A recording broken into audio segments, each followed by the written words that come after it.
तर आम्ही आलोय स्वामीनारायण मंदिर मध्ये, पण बारीक असा पाऊस चालू आहे। इकडे झाडी बघा कसली भारी दिसत आहे, एकदम दाट आणि हिरवीगार झाडी दिसायला लागली।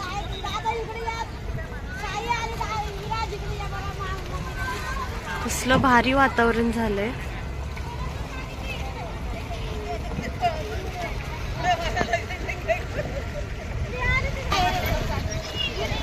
टोपी घातली बरं आहे।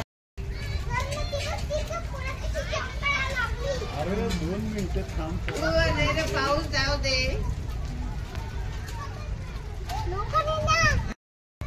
कसलं भारी मंदिर आहे बघा हे स्वामीनारायणचं। आणि या मंदिरामध्ये बघा झाडांची कटिंग चालू आहे मस्त अशी, किती व्यवस्थित आणि नीटली कटिंग चालली आहे झाडांची। हे मंदिर बघा कसलं सुंदर आहे। मी खूप दिवसांनी आले इकडे, तसं तर आम्ही जवळच राहतो, एक 10 मिनिटाच्या अंतरावर, पण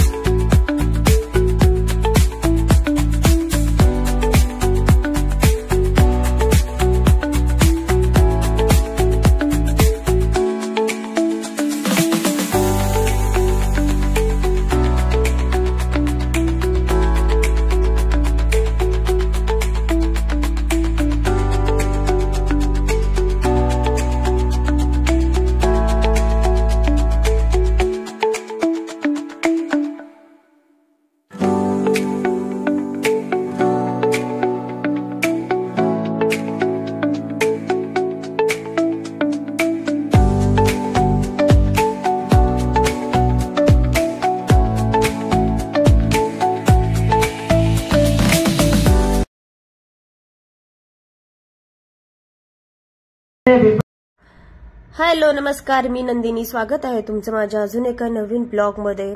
तर बघा बघता बघता 10 दिवस म्हणजे 9 दिवस कसे संपले ते कळलं नाही गणपती बाप्पाचे।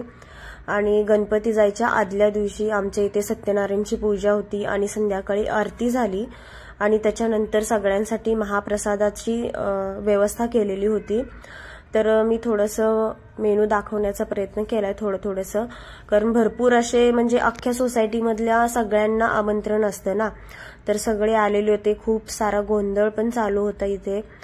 तर चला, इथे मी दुसऱ्या दिवशी सकाळी गणपती बाप्पाच्या इथे रांगोळी काढण्यासाठी आले होते। मला काही जास्त भारी येत नाही, पण साधी सिंपल अशी छान अशी रांगोळी मी काढत होते। आणि त्याच्यानंतर पुढे तुम्ही बघालच की छोटी छोटी मुलं सुद्धा आले होते माझी रांगोळी बघण्यासाठी। तर छोटीशीच काढली होती, कारण वारं सुटलं होतं, आभाळ आलं होतं, असं वाटत होतं की पाऊस येईल असं वातावरण झालं होतं। तर मग मी छोटीशीच रांगोळी काढली आणि त्याच्यानंतर मला वाटायला लागलं की बाबा मी रांगोळी तर काढली आहे, पण पाऊस जर आला तर ती लगेच धुवून जाईल। तर बघा छान छोटीशीच काढली मी रांगोळी, तुम्हाला कशी वाटली सांगा। आधी आमचं म्हणजे माझ्या लग्नाआधी आमचं बैठं घर होतं, तर त्यावेळेस आम्ही म्हणजे शेणाने अंगण सारवायचो, म्हणजे सकाळी उठल्या उठल्या पहिल्यांदा अंगण झाडायचं, सडा मारायचा, रांगोळी काढायची, अशा गोष्टी होत्या। पण इकडे सोसायटीमध्ये अशा काही गोष्टी शक्यतो नसतात आणि रोज रोज जे वर्किंग असतात त्यांना तर रोज या गोष्टी जमतच नाहीत। चला, तर माझी रांगोळी कंप्लीट झाली, थोडेसेच कलर भरले, म्हटलं ना पाऊस येईल असं वाटत होता त्यामुळे थोडंसंच कलर भरले। कुणाल बघा कसा तयार झाला आज गणपती विसर्जनासाठी, मस्त ऑरेंज कुर्ता वगैरे घालून। टोपी कुठे ठेवला? तर बघा गणपती बाप्पा जायच्या आधी दुपारच्या आरतीची तयारी चालू येते, सगळेजण जमले होते, तर छान असं वातावरण तयार झालं होतं। आणि पुढे बघा मुलं आणि कुणाल सुद्धा छान असा ढोल वाजवतोय।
बनवायचं चाललंय इथं. हा स्वतः व्हेजिटेरियन आहे.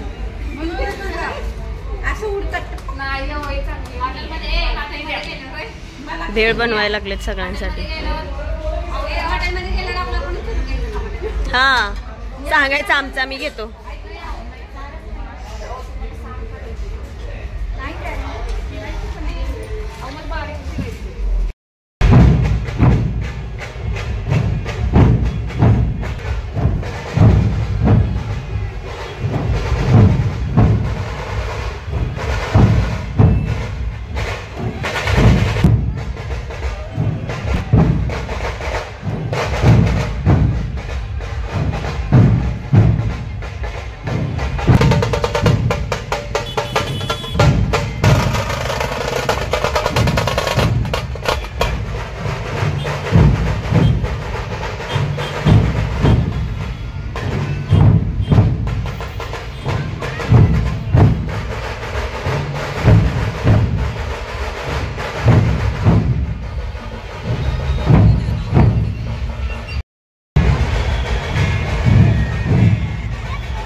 रिक्षामध्ये चाललाय गणपती बाप्पा. गणपती बाप्पा मोरया. रिक्षामध्ये चाललाय. त्याला हे लावलेत ते काय म्हणतात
गेले, सगळे गणपती गेले, सोसायटीतला गेला, ढोल ताशे वाजवून दमलाय श्री आणि कसं बसलाय हो, दमलाय आता, पाय दुखायला लागले है ना.